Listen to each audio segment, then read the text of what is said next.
Ito po yung client ko na may problema daw po sa lower back. Chinek ko po kasi may emotional lower back po pala siya sa sciatica.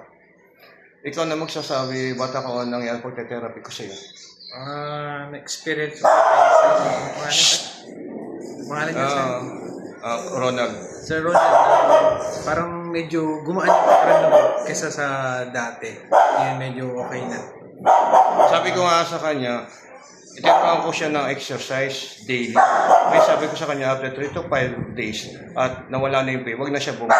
Ngayon, kung mayroon pa ang pain, nasa sa kanya na kung gusto niya pa yung second session. Kasi po, ang pagte-therapy, hindi po one session lang. Iba nga po, inaabot pa ng 10 session.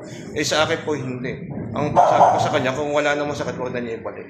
Ngayon, kung kaya niya ikuha na ng exercise niya, okay lang, wag na niya ibalik. Pero kung gusto pa niya ipa-session para matuloy na gumaling yung mawala sciatica niya, is lower back, sa second session po natin. Paano bro? Okay ka na. Salamat sa Ronald. Diba? Gumana yung pakaramdam mo, tama ka mali. Medyo kaysa sa dati, sobrang sakit talaga. Diba? Paano bro? God bless. Okay, God bless na sir.